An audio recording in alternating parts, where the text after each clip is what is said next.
자, 그럼 두 번째 공부 관리 비법, 저만의 노하우를 말씀드릴게요.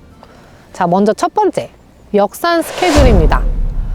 뭐 이미 아시고 계시는 분들도 있을 것 같아요. 역산 스케줄이라는 것은 뭐냐면 시험 보는 날짜를 디데이로 삼아서 거꾸로 계획을 세워보는 것입니다. 보통 임용고시 같은 경우는 매년 11월 둘째 주 토요일에 보곤 합니다. 따라서 그 날을 디데이로 잡아서 시험 보기 하루 전에 전체 한 바퀴, 뭐 3일 전에는 이틀에 한 바퀴, 뭐 11월 달에는 뭐 3일에 한 바퀴 이렇게 잡고 9월, 10월에는 전체적인 내용을 다지는 시기, 그리고 7월, 8월은 문제풀이 시기, 뭐 6월 달에는 기출문제 풀이, 그리고 2월 달부터 4월까지는 기본 이론 정리, 이런 식으로 디데이 날짜부터 거꾸로 계산해서 스케줄을 짜보는 것입니다. 물론 그게 다 지켜지지 않을 수도 있어요. 근데 역산 스케줄을 짜면 좋은 점이 어떤 내가 해야 할 일들이 조금 명확하게 좀 보이고 이해가 된다는 거죠. 그래서 저 같은 경우는 2월부터 뭐 3월부터 계획을 세우는 것도 좋지만 한번 디데이 11월 그 임용시험 보는 날짜부터 계산해서 거꾸로 계획을 세워보는 것도 어떨까 싶습니다. 저는 굉장히 괜찮았던 것 같아요. 자, 두 번째, 이해 단계입니다. 사실은 임용시험은 굉장히 범위가 엄청나게 넓어요. 그래서 이걸 다 어떻게 머릿속에 담지? 임용시험 같은 경우는 특히 객관식 시험이 아니고 논술, 서술, 단답형 시험이기 때문에 더 준비하기가 막막하고 어려운 시험이었던 것 같습니다. 그래서 이 방대한 내용을 그럼 어떻게 내 머릿속에 다 기억하지? 저는 이해가 먼저 첫 번째 단계라고 생각을 합니다. 이해가 충분히 됐을 때 훨씬 더 기억하기가 저는 쉬웠던 것 같거든요. 그래서 수험서 이론서를 고를 때 너무 딱 압축되어 있는 내용보다는 약간 좀 설명, 풀이가 잘 되어 있는 그런 내용의 이론서를 저는 구입했습니다. 그래서 충분히 많이 읽어보고 정독하고 그래서 최대한 이해하려고 노력했습니다. 사실은 강의를 듣는 것은 순수 제 공부로 제가 계산하지 않았습니다. 강의를 듣고 이렇구나 라고 내용은 이해하지만 내가 또 다시 그 내용을 직접 제 눈으로 읽어보고 한 번 더 이해하는 것이 정말 제 공부라고 생각을 합니다. 그래서 강의를 듣고 그 내용을 다시 한번 정독해서 완전히 어떤 내용인지 이해하고 숙지하는 것이 참 중요하다고 생각을 합니다. 그리고 한 번 정독해서 모든 내용을 이해하기는 물론 그런 분들도 계시지만 쉽지 않다고 생각을 합니다. 따라서 뭐 여러 차례 한 최소 5번 정도는 전체적인 내용을 정독을 하면 훨씬 더 이해가 쉽고요. 그리고 또 이 이론 내용, 딱딱한 이론의 내용을 내가 현장에 가서 아이들에게 어떻게 얘기를 해줄 수 있을까? 어떻게 내가 교육에 적용할 수 있을까라고 생각하면서 저는 책을 읽었습니다. 그랬더니 훨씬 더 이해가 잘 됐던 것 같아요. 그래서 저는 이렇게 여러 차례 정독을 하고 그리고 또 내가 이 내용을 현장에 어떻게 적용할 것인가 라고 자꾸 생각하면서 공부하다 보면 조금 더 즐겁게 공부를 할 수 있을 거라고 생각합니다. 자, 그럼 이제 정리 단계인데요. 저 같은 경우는 단권화와 서브노트 이 두 가지 방법을 다 각각 사용했습니다. 자, 단권화도 모든 분들이 잘 아실 텐데요. 이론서에 어떤 모든 내용들을 다 갖다 모아놓는 것입니다. 그래서 이 한 것만 내가 가지고 시험장에 들어가면 된다 라고 이렇게 생각할 정도로요. 그래서 저는 이론서에 기출문제를 풀다가 이런 부분은 좀 괜찮다, 내가 기억하고 싶다 하는 부분을 다 오려서 이론서에 붙여서 저만의 그런 책을 만들었습니다. 근데 이제 단권화를 하다 보니까 조금 더 머릿속에 더 체계화되고 구조화됐으면 좋겠다라는 생각을 하게 됐습니다. 그래서 이제 두 번째로 만들었던 거는 서브노트인데요. 서브노트는 말 그대로 전체적인 내용을 제 머릿속에 구조화하는 작업이었습니다. 그래서 기본적인 가지를 만들고 거기에다가 세부적으로 가지를 이렇게 펼쳐나가서 뭔가 딱 전체적인 내용이 이미지화되고 머릿속에 구조화되게끔 서브노트를 만들었습니다. 그래서 이제 그 서브노트를 사실은 어디든지 다 가지고 다녔던 것 같아요. 이동할 때도 가지고 다니고 그리고 짜투리 시간에 그 서브노트를 보면서 전체적인 그런 내용을 구조화하려고 굉장히 노력을 했습니다. 암기 단계입니다. 자, 그럼 이제 이 내용을 정리를 했으니 내 머릿속에 잘 기억하는 일만 남았습니다. 그래서 저는 제가 암기를 했던 방법은 누적 복습과 회독 복습인데요. 이것도 뭐 많이 잘 알려져 있을 거라 생각합니다. 누적 복습 같은 경우는 제가 오늘 3단원 공부를 한다면 1단원, 2단원 공부했던 내용을 복습하고 3단원 공부를 하는 것입니다. 특수교육학 같은 경우는 한 바퀴 전체를 돌리려면 굉장히 많은 시간이 필요합니다. 그래서 저 같은 경우는 조금 양이 적은 장애 영역은 묶어서 계산을 해보니까 총 처음에 한 바퀴 돌렸을 때 1회독을 돌렸을 때 9주라는 시간이 걸리더라고요. 그렇게 되면은 9주 동안 한 바퀴를 돌리면 한 8주쯤 되면은 1주 때, 첫째 주 때 공부했던 내용이 가물가물할 수도 있습니다. 이렇게 한 회독을 돌리는데 오랜 시간이 걸리는 과목들은 누적 복습이 반드시 필요합니다.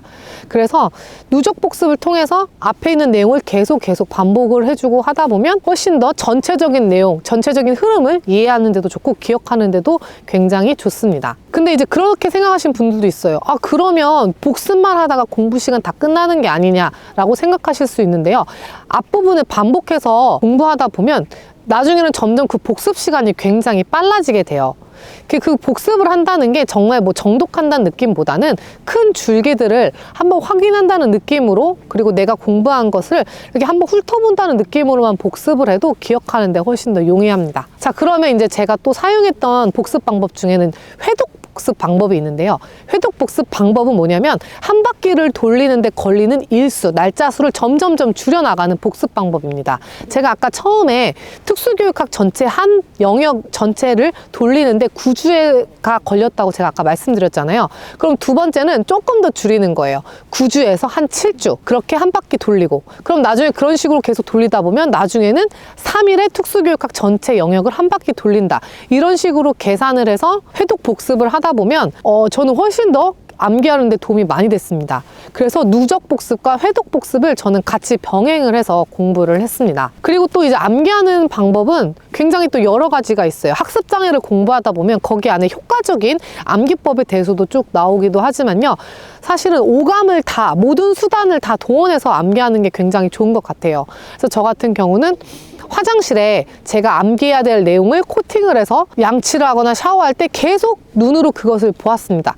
그래서 그 내용을 마치 사진 찍듯이 내 머릿속에 핸드폰 사진첩처럼 그 공부한 내용이 내 머릿속에 그림처럼 들어가 있도록 하기 위해서 계속 보면서 외웠고요.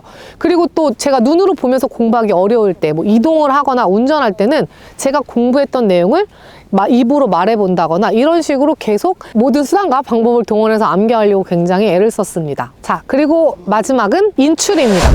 사실 우리가 지금 모든 내용을 이해를 하고, 그리고 그 방대한 내용을 정리하고, 또 그리고 암기를 하고, 근데 내가 이 공부한 내용을 표현하고 인출하지 못하고 글로 쓰지 못한다면 굉장히 임용시험에 합격하는데 조금 어려움이 있을 수 있습니다. 임용시험은 객관식이 아니고 논술형, 그리고 단답형, 그리고 이제 서술형이기 때문에 글로 표현하는 능력이 굉장히 필요합니다. 따라서 저 같은 경우는 글로 쓰는 연습을 또 굉장히 좀 많이 하기는 했는데요. 근데 또 이제 글로 쓰다 보면 시간이 조금 오래 걸린다는 또 단점이 있어서 저는 말로 인출하기도 했습니다. 그래서 뭐 길을 걸어가면서 제가 공부한 내용을 입으로 말해본다거나, 그리고 또 하얀 종이에다가 공부한 내용을 써본다거나, 아니면 실전 연습처럼 우리가 이제 많이 하시잖아요. 기출문제를 시간을 정해놓고 풀어보는 것입니다. 사실 여기서 중요한 점은 제한된 시간 안에 푸는 연습을 하는 실전 연습하는 것이 굉장히 저는 중요하다고 생각을 하는데요. 우리가 실전 연습을 할 때 여기에서 예를 들어서 교직 논술이 60분이라고 한다면 60분을 딱 놓고 하는 것이 아니라 조금은 시간을 더 줄여서 50분, 뭐 이렇게 10분, 5분 정도 줄여서 한번 풀어보는 것입니다. 보니까 실제 시험 때는 사실 긴장을 더 많이 해서 바로바로 쓰는 게 쉽지가 않더라고요. 따라서 우리가 인출 연습을 할 때는 실제 시험보다는 조금은 줄여서 한번 연습을 하는 것이 어떨까 싶습니다. 마지막으로 저 같은 경우 이제 논술에 사실 만점을 받았는데요. 이것도 저의 노하우를 한번 공유해 드리려고 합니다. 사실 저는 책은 좋아하는데 글 쓰는 능력은 별로 없습니다. 그래서 굉장히 논술에 대한 두려움이 굉장히 컸는데요. 그래서 논술을 어떻게 하면 정말 고득점을 맞을 수 있을까? 근데 강의 듣기에는 또 시간도 너무 부족했습니다. 그래서 제가 선택했던 방법은 일단 논술책을 한 2권 정도를 사서 열심히 이론서 공부하듯이 밑줄도 쳐가면서 정말 정독하면서 읽어 나갔습니다. 이런 식으로 답안을 쓸 수 있구나, 이렇게 모범 답안을 열심히 공부했습니다. 그런데 그렇게 했는데 이게 잘 뭐 남는 게 없는 것 같은 거예요. 머릿속에 기억도 안 나고요. 그래서 그러면 이걸 한번 써볼까 해서 마치 필사하듯이 그 답안지를 제가 한번 똑같이 베껴 쓰는 연습도 했습니다. 자, 그렇게까지 했는데도 그래도 뭔가 불안한 거예요. 정리가 안 되는 것 같은 거예요. 그래서 제가 했던 노하우는 바로 서브노트 만들기였습니다. 제가 앞에서 그 정리 단계에서 제가 서브노트를 만들었다고 했잖아요. 근데 사실 저는 논술 준비할 때도 저만의 서브노트를 만들었고 2차 시험, 면접과 수업 실현을 준비할 때도 저반에 서브노트를 만들었습니다. 저는 사실 임용시험에 합격했던 큰 원인 중에 하나가 이 저만의 서브노트 만들기가 아닌가라는 생각이 드는데요. 그래서 논술 서브노트를 만들 때 서론과 결론에 들어가면 적합한 문장들을 제가 좀 구성해서 만들었습니다. 물론 어떤 문제가 나올지 모르기 때문에 뭐 딱 요거를 다 쓰겠다 할 수는 없기 때문에 제가 여러 가지 주제를 생각해서 서론과 결론에 들어가야 할 문제들 종류를 이렇게 만들어서 놨어요. 이런 문제가 나왔을 때 이런 서론과 결론을 써야지. 이런 주제가 나오면 이런 서론과 결론을 써야지. 이렇게 유형별로 제가 서론과 결론 문장들을 만들어 봤고요. 그리고 본문에 들어갈 만한 그런 내용들을 제가 이거 시험에 나올 것 같은데 이렇게 예측을 해서, 그리고 또 기출문제에서 나온 문제들, 그런 것들을 주제별로 정리를 해서 저만의 이렇게 요약본을 만들었습니다. 그런 식으로 이제 논술 서브노트를 만들다 보니까 확실히 조금 자신감도 생기고 이런 문제 나오면 내가 이렇게 쓰면 되겠구나 라는 방향이 잡히기 시작하더라고요. 그래서 사실 서브노트 만들기 쉽지는 않지만 그래도 반드시 저는 필요한 과정이라고 생각을 합니다. 물론 뭐 합격생들의 서브노트를 받아서 뭐 공부하는 것도 좋은 방법이지만 사실은 내가 나만의 서브노트를 만들게 된다면 조금은 고생스럽더라도 그 내용을 더 깊이 있게 이해하고 전체적인 흐름을 이해하는 데 훨씬 도움이 되기 때문에 조금은 번거롭더라도 저는 나만의 서브노트를 만드는 것이 반드시 필요하다고 생각을 합니다. 그래서 2차 준비할 때도 면접과 수업 실현에서 나올 만한 그런 내용들을 여러 가지 내용들을 정리해서 저만의 서브노트를 만들어서 그 내용을 숙지한다면 충분히 임용시험에 저는 합격할 수 있을 거라고 생각합니다. 이렇게 오늘 저의 노하우를 함께 공유해 드렸는데요. 사실 임용시험이라는 것이 어떻게 보면 막막하기도 하고 걱정도 되기도 하고 답답하기도 하고 많은 생각이 들 수 있는 시험이고 굉장히 단기간에 우리가 공부를 해서 볼 수 있는 시험이 아니기 때문에 더 많은 인내심과 그리고 더 많은 어떤 멘탈 이런 것들이 필요할 수 있는 시험이라고 생각을 합니다. 저도 그렇게 똑똑한 사람도 아니고 그리고 또 중간에 많은 어려움이 있었는데도 제가 붙은 것처럼 여러분들은 당연히 붙을 수 있을 거라고 생각합니다. 그리고 또 말씀드리고 싶은 것은 늦게 시작하더라도 아예 도전하지 않는 것보다 저는 훨씬 더 낫다고 생각을 합니다. 다음에 더 좋은 내용 영상을 가지고 또 많은 노하우 함께 공유하도록 하겠습니다. 여러분 안녕!